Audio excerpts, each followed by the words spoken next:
o lugar que Deus coloca os olhos, que Ele cuida, que Ele fica cuidando de você como se Ele estivesse cuidando da própria menina dos olhos dele. Ele nos fez para que pudéssemos ser o centro da atenção dele. Ele lhe fez para que pudesse cuidar de você. Irmãos, olhando para o alto, ele diz: eu vi o Senhor assentado sobre um alto e sublime trono. É a visão da santidade de Deus.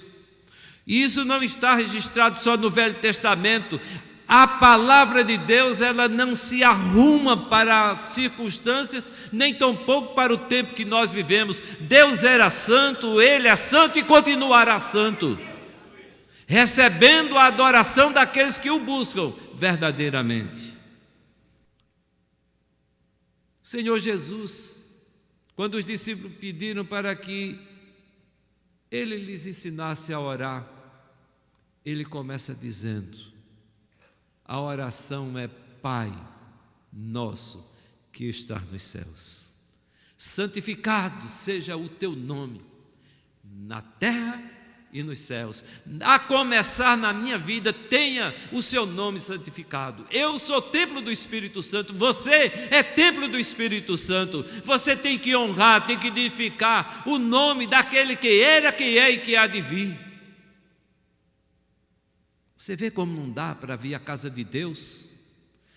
Não dá para vir para cumprir com o dever. Só dá para vir para a casa de Deus para adorá-lo, para honrá-lo com todo o seu ser, com todo o seu entendimento, com os seus bens, com o seu tempo, com a sua maneira de falar, de vestir, de andar, com a sua maneira de olhar, glorificá-lo com todo o seu ser, pois foi para isso que você foi comprado por alto preço. Irmãos, honrar o Senhor, santificando primeiramente na nossa vida. Santificado seja o teu nome, na terra e nos céus. Quando a gente vê o Senhor Jesus falando isso no Novo Testamento, dá para a gente entender que ninguém pode se aproximar do Senhor sem santidade. É o que diz a Bíblia, que sem santificação ninguém verá o Senhor. Ninguém verá o Senhor. Precisamos ter consciência que nós somos resgatados não para andarmos fazendo a nossa própria vontade, mas para andarmos glorificando e exaltando o nome do Senhor. Para isso Jesus Cristo morreu uma morte cruenta lá na cruz. Derramou seu sangue, pagou alto preço para nos tirar das mãos do inimigo e nos apresentar totalmente transformados pelo poder regenerador do sangue vertido na cruz. Você entende isso? Eu vou contar o exemplo tirado da Bíblia. Moisés. Ele teve uma visão de Deus e a vida dele não foi mais a mesma. Ou foi? Eu não vou entrar em detalhes na vida de Moisés, mas eu vou exatamente ali para o Monte Horebe, quando a sarça ardia e não se consumia, e Moisés se aproxima e Deus diz: Moisés, tira as sandálias dos teus pés, porque o lugar que você está pisando é um lugar santo. Amados, depois dessa experiência que ele teve em Êxodo capítulo 3, a gente chega lá na frente no capítulo 15, no versículo 11. Sabe o que é que Moisés diz? Quem entre os deuses é semelhante a ti, Senhor? Quem é semelhante a ti, majestoso em santidade, terrível em feitos gloriosos, autor de maravilhas? Será que essa é a consciência que nós temos quando nos aproximamos de Deus? Eu vou para a igreja com qualquer roupinha. Deus está querendo o coração. Parece até que o Senhor é açougueiro, Ele quer apenas o coração. Ele quer o corpo inteiro, Ele quer a tua alma, Ele quer você.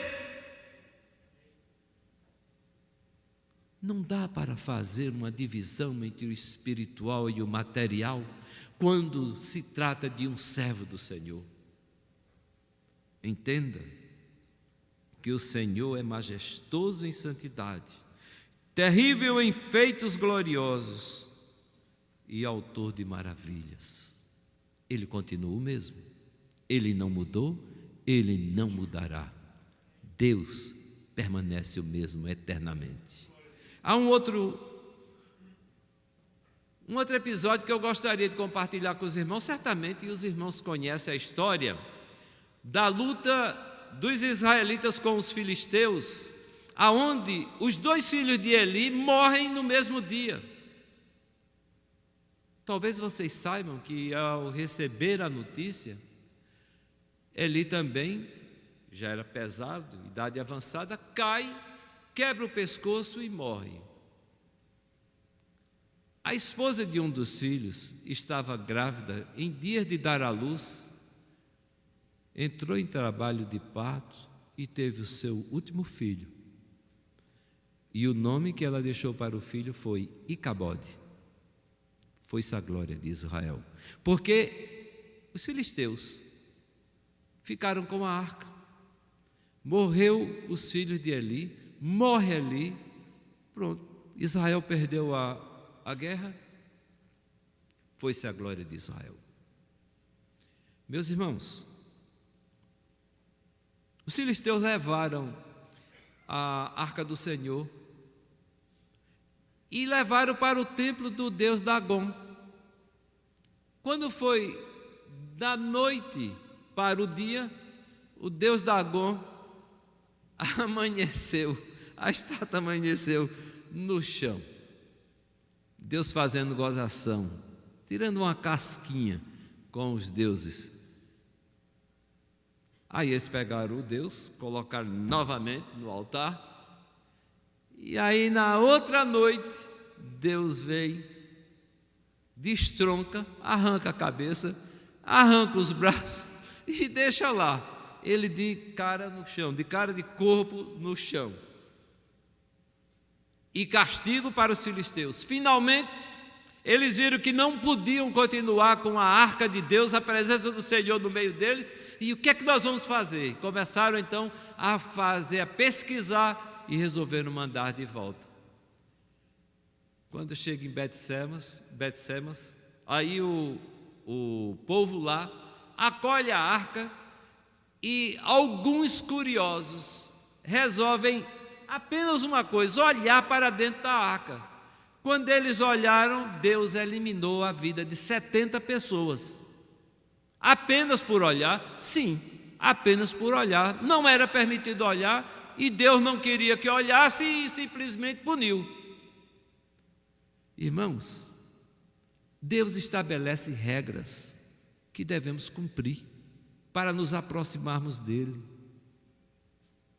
Temos que ter consciência que Deus, ele é santo, que ele é tremendo, que deve ser honrado e respeitado como tal.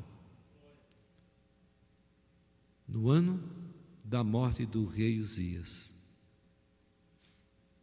eu vi o Senhor assentado num alto e sublime trono. Mas eu queria completar essa primeira parte pensando lá no livro de Apocalipse, o hino ou o cântico de Moisés, o cântico do Messias. No capítulo 15, encontramos o cântico dos vencedores, que venceram a besta e venceram o nome que está atrás do número. Apocalipse capítulo 15, do versículo 1 até o versículo 5, você vai encontrar como é esse cântico. Canto que nós vamos cantar. Amém? Quem vai cantar esse canto que está aqui no livro de Apocalipse? Eu vou.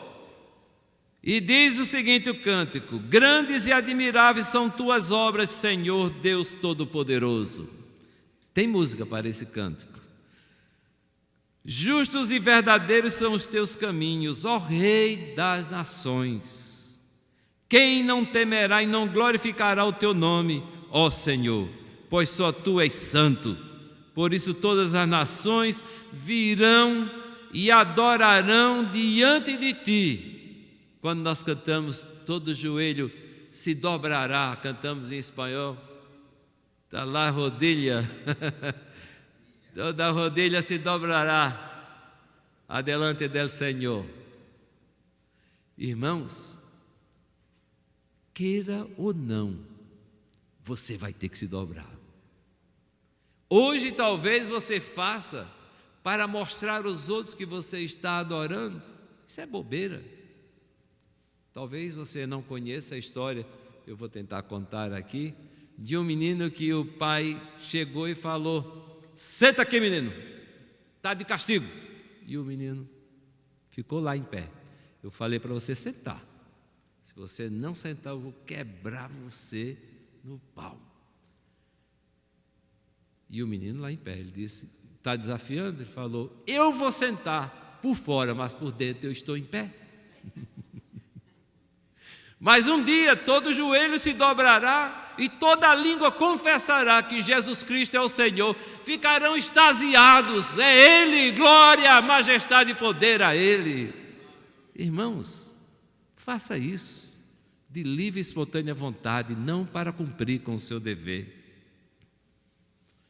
Segundo lugar, primeiro eu falei que a visão de Isaías, a primeira dimensão é ele olhando para cima e vendo o Senhor assentado no alto e sublime trono. Mas a segunda dimensão da visão de Isaías é ele olhando para dentro dele. E ele diz o seguinte no versículo 5: então disse eu: ai de mim, estou perdido, porque sou homem de lábios impuros. Significa dizer, eu sou pecador. Ele reconhece a condição miserável que o homem havia caído. Ele, ao olhar para dentro dele, ele reconhece que ele é pecador. Irmãos, quando a gente olha para os outros, a gente começa achando um montão de defeito. A gravata dele está torta. O cabelo não está muito bem penteado hoje.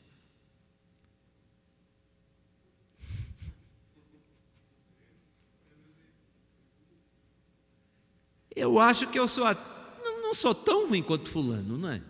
Afinal de contas, ele faz tanta coisa errada. Olha para os outros. Olha para os outros e deixa de olhar para o autor e consumador da tua fé.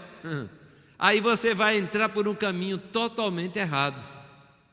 Existem pessoas que ficam só se baseando, ser crente como fulano. No dia que eu puder ser um crente verdadeiro, eu vou. Já escutaram isso? Diversas vezes. Mas, irmãos, quando a gente olha para o Senhor, a gente vê como Ele é grande, como Ele é santo, como Ele é maravilhoso. Não existe defeito que eu possa imputar ao meu mestre. Se eu olho para o próximo, eu vou ver quantos defeitos ele tem. Quer ver? Confira comigo. Isaías fez isso, isso não é só privilégio meu nem seu. Capítulo 5 de Isaías. Ele estava acostumado a dizer, ai daquele outro, ai daquele outro. Ele sempre tinha um montão de defeito para os outros. E quanto a ele, quanto a você, olhe para cima que você vai descobrir que você é pecador. Se você ficar olhando para o próximo, você vai achar que o outro é pior do que você. Isaías no capítulo 5, versículo 8, ele diz, ai dos que ajuntam casa a casa, reúnem campo a campo, até que não haja mais lugar, e ficam como únicos moradores no meio da terra. Primeiro ai está aqui. Segundo ai, está no versículo 11.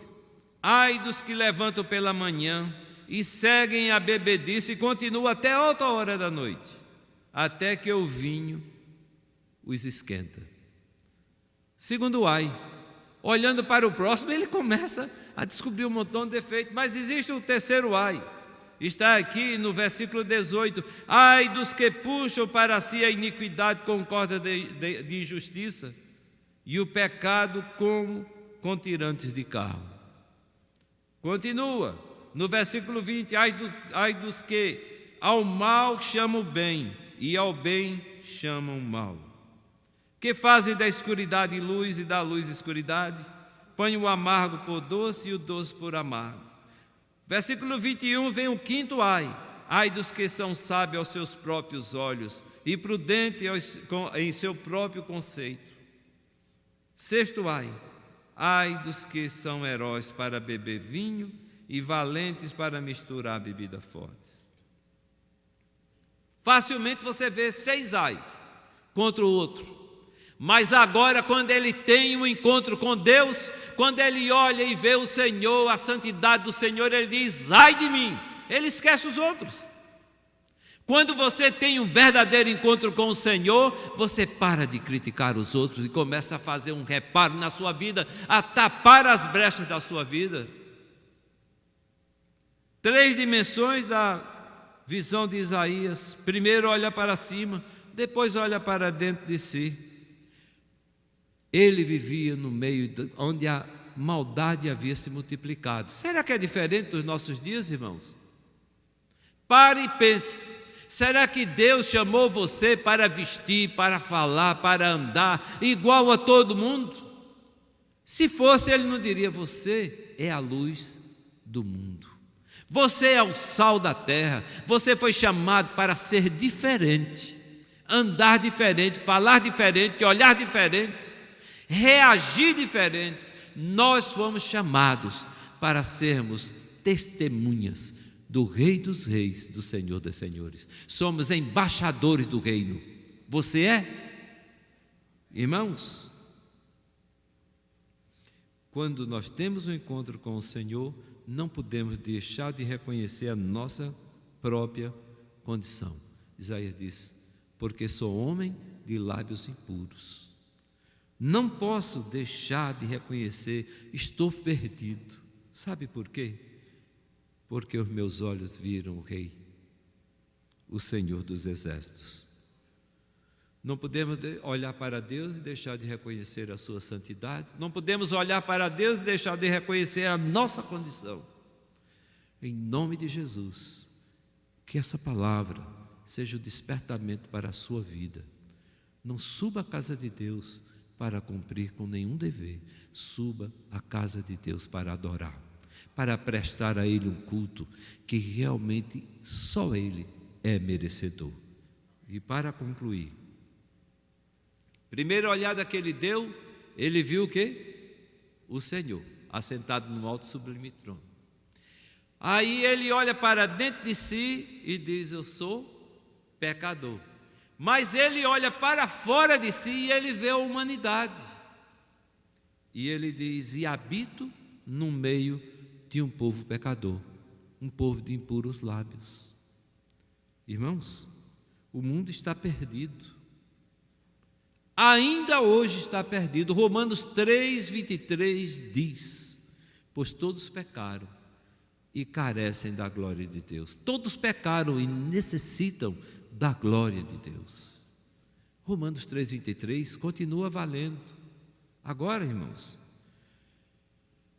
quando a gente analisa o livro de 1 João, no capítulo 5, a gente descobre uma coisa interessante.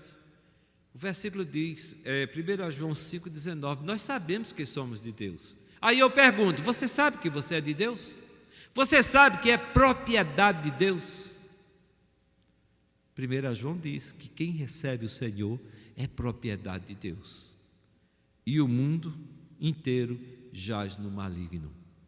Então, já que está no maligno, deixa para lá. Deus viu, ele viu Deus, ele viu a própria condição, ele agora olha e vê o mundo que jaz no maligno, e ele vê a necessidade do mundo. A conclusão é para que possamos também ver a necessidade do mundo. Mas o que fazer? Pagamos o pastor, a igreja paga o pastor, a responsabilidade dele. Saia, vai evangelizar, vá visitar, vá orar pela gente.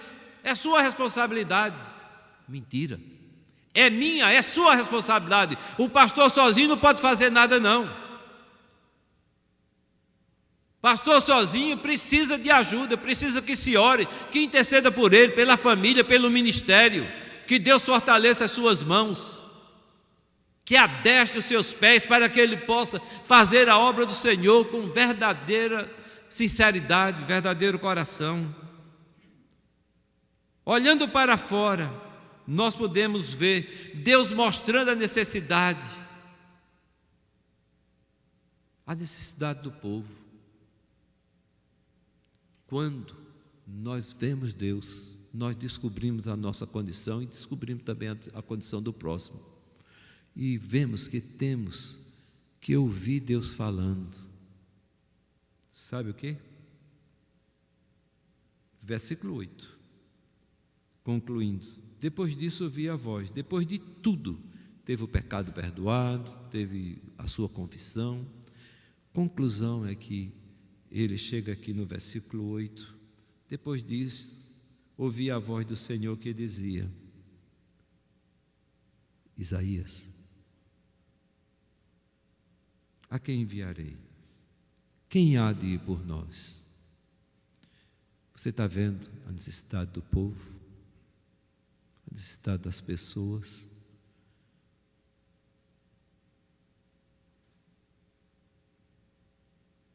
Pessoas que trabalham conosco, que estudam conosco, que andam conosco, que convivem conosco 1 ano, 2, 3, 10, 25, e que não sabem que nós somos crentes.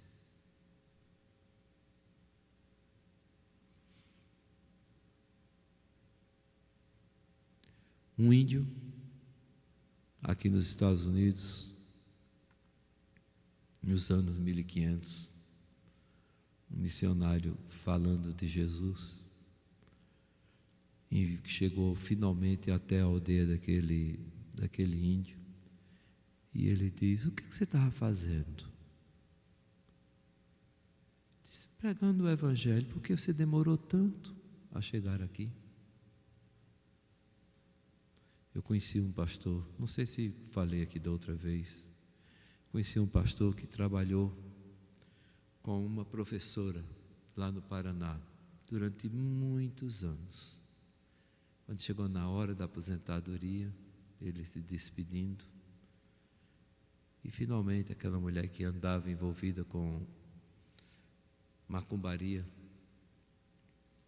um dia entrou no templo evangélico e se converteu, e encontrou paz. E o pastor estava lá. Disse: mas por que você não me falou durante todos esses anos que você era crente? Falou: eu sou pastor. Disse: por quê? Por que 25 anos perdido? E assim também é conosco, irmãos. Vendo Deus, descobriu que Deus é tremendamente santo e que ele era um pecador miserável e que a humanidade perecia sem Deus. E Deus então, depois que ele tem o seu pecado perdoado, ele diz: ô Isaías, a quem é que nós vamos enviar? Ele diz: envia-me a mim, Senhor. Talvez você possa também dar essa resposta para Deus: Senhor, eu quero ajudar o pastor, quero ajudar a igreja, eu quero divulgar o evangelho do Senhor, eu quero ser um participante ativo, quero estar envolvido com a tua obra, não somente cumprindo meu dever de domingo, mas adorando o Senhor em todas as oportunidades que o Senhor me der para viver. Vamos orar? Pai, eu quero agradecer a oportunidade que o Senhor me deu de compartilhar com os meus irmãos a tua palavra. Aquilo que o Senhor me deu para compartilhar, Senhor, eu entreguei. Agora, a parte de convencer os irmãos, convencer a igreja, de visitar cada lar e trazer uma palavra de convencimento, é o teu Espírito que o fará. Muito obrigado pela oportunidade que o Senhor me deu.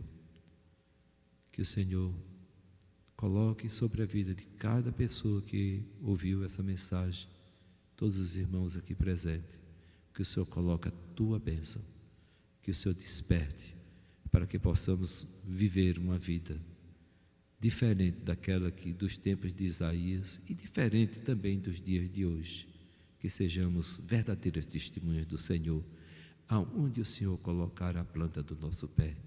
É o que te pedimos, no nome de Jesus, a quem nós amamos e servimos. Amém. Que Deus os abençoe. Obrigado, pastor.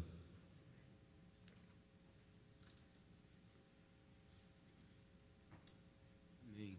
Glória a Deus. Queridos, eu não sou de comentar a mensagem, geralmente, quando o pastor de fora prega, mas eu quero fazer uma ressalva aqui. Deus colocou no coração do pastor Davi essa mensagem e ele ministrou essa palavra no nosso coração. E como pastor dessa igreja, eu gostaria de pedir a você que você, ao voltar para casa hoje, pudesse dizer: Senhor, faz de mim essa pessoa que se apresenta para o teu serviço. Não me deixe ficar sozinho, não.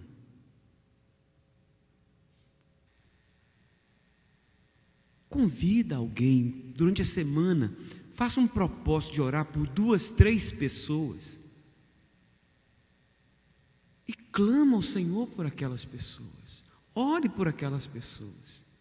Liga para elas. Depois, fala com elas: olha, vou te buscar, se for preciso.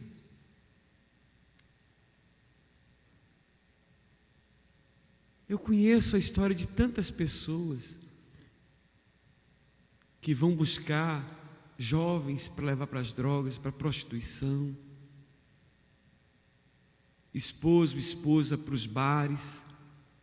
O que a gente vai fazer é uma coisa, primeiro tem obedecendo a Deus, não é? Então eu queria deixar esse desafio com você. Não deixe para outro, não deixe para depois, comece essa semana. Às vezes a gente prepara uma mensagem aqui, sabe, queridos? E é muito cômodo quando a gente sai de casa no domingo, passa a semana inteira em função dos nossos próprios afazeres, e domingo sai atabalhadamente, atrasadamente para a igreja. Poxa vida, você não lembrou de convidar alguém, não lembrou de orar por alguém? Vamos fazer isso. Para aqueles que estão aqui, que não sabem da nossa história, todo esse patrimônio, você está vendo o tamanho da nossa igreja. A igreja Vida Abundante é uma igreja, ainda, numericamente falando, uma igreja pequena. Mas todo esse patrimônio pertence à igreja Vida Abundante. Sabe por quê? Porque a igreja americana doou para a nossa igreja esse patrimônio. Sabe o que a igreja americana nos disse no dia de passar toda a documentação para a nossa igreja? Vocês estão em volta de brasileiros e hispanos que nós americanos não estamos conseguindo alcançar, para vocês alcançarem. Então, Deus não colocou isso nas nossas mãos, se Ele não tiver um propósito na nossa igreja. Agora, cada um tem que entender assim: olha, essa missão é minha, não é do pastor Carlos, é minha. Se Deus colocou você aqui, ama essa igreja, abraça essa igreja, ore por ela, clame ao Senhor por ela. Eu tenho dito para tantas vezes: não espere perder alguma coisa para você agradecer a Deus. Nas nossas reuniões de quarta-feira nós temos aqui um grupo tão pequeno orando ao Senhor. Mas nós estamos orando pode estar certo, você está na sua casa, mas aquele grupo está orando pela sua família, está orando pela sua vida conjugal, está orando pelos seus filhos, está orando pela sua saúde, está orando para Deus quebrantar o coração do governo americano para liberar a documentação para aqueles que não são legais ainda. A menos que você não precisa, porque é cômodo demais ficar em casa e saber que alguém está pagando preço de oração, alguém está levantando de madrugada para interceder por você. Agora está na hora de você fazer a sua parte, está na hora de você dizer: Senhor, eis-me aqui, envia-me a mim.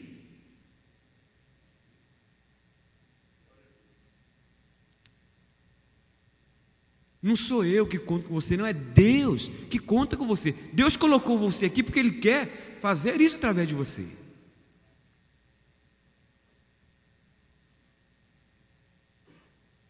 Você que tem faltado às vezes por uma razão não muito justificável, você vê como é ruim quando você chega aqui e encontra o templo vazio. Tudo isso faz parte de apoio, de dedicação, de pegar firme, sabe, querido?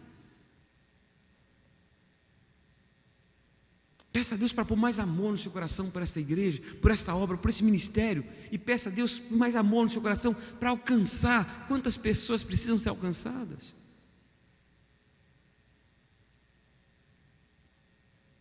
Eu estou muito feliz de ver a Maribel aqui, a sua irmã, a outra irmã, né?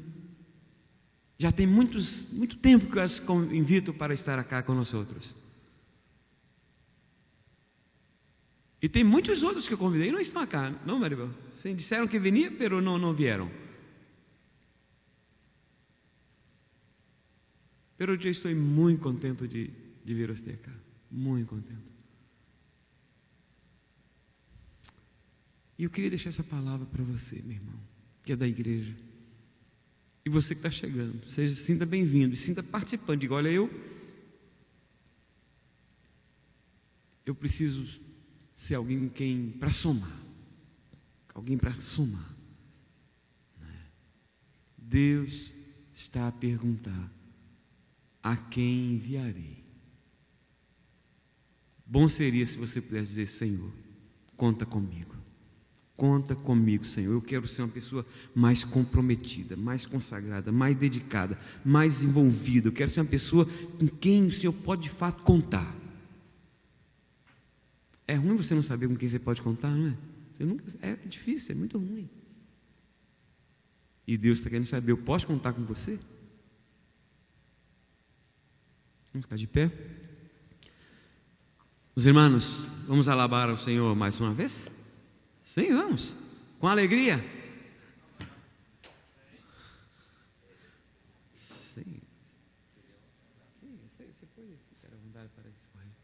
Senhor amado, obrigado, Senhor, pela palavra de despertamento espiritual. Que ninguém saia daqui hoje sem de fato, ó Deus, sentir no coração aquela disposição de se apresentar diante de Ti e dizer: Senhor, eu quero ser alguém comprometido com o chamado do Senhor. Conta comigo. E que a alegria do Senhor possa inundar o nosso coração, e que outros possam vir a Te conhecer através de nós. Em nome de Jesus. Amém. Meu desafio para os irmãos: põe 3, 4, 5 pessoas essa semana diante de Deus em oração e convide para vir no culto domingo que vem. Se não vir, a gente vai ficar triste, mas se não vir, não é seu papel. Você tem que convidar, você tem que trabalhar, orar, e Deus vai trocar no coração dela para vir. Quem converte é o Espírito Santo, quem convence é o Espírito Santo, mas nós temos que trabalhar, não é? Então vamos fazer isso? Para domingo que vem, 3, 4, 5 nomes. Experimente fazer isso a partir de agora. Você vai ver se não vai ter. Se você olhar no boletim aí, logo depois das boas-vindas ao visitante, na 4ª página, está escrito assim: multiplicação. Quem tem o boletim, por favor, olhe para mim. Como é que está aí? Qual é essa fórmula? É composta de quê? A última página, aliás, no meio, a 3ª página mesmo, está lá, multiplicação, parece-me. Me fala, essa fórmula é composta de quais ingredientes? Como é que está aí? Hein? Oração, mais testemunho, mais participação, mais trabalho, é igual?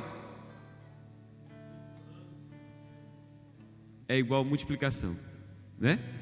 Então vamos lá de novo: oração, mais testemunho, mais participação, mais trabalho é igual multiplicação. Então, se nós fizermos isso, olha, começarmos a orar, começarmos a testemunhar, participar, não é? E trabalhar convidando as pessoas, evangelizando as pessoas, não tem como não dar a multiplicação, não tem como. Essa regra é infalível, ela é infalível.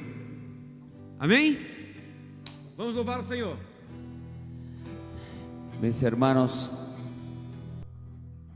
el pastor hoy dio una alegre, pero siento en el corazón que vamos a hacer una que dice que algo está cayendo aquí. Vamos a hacer una de adoración. Algo está cayendo aquí. Es tan fuerte sobre mí. Mis manos levantaré y su gloria tocaré. Algo está cayendo aquí. Es tan fuerte sobre mí. Mis manos levantaré y su gloria tocaré. Está cayendo su gloria sobre mí, sanando heridas, levantando al caído, su gloria está aquí.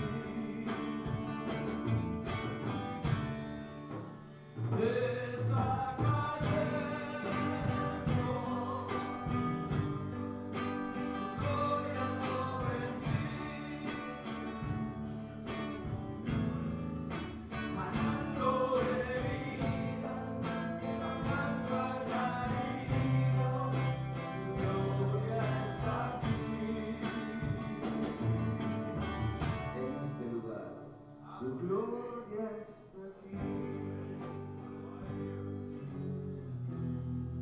Algo está cayendo aquí. Es tan fuerte sobre mí. Mis manos levantaré y su gloria tocaré.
cantando aqui com a gente.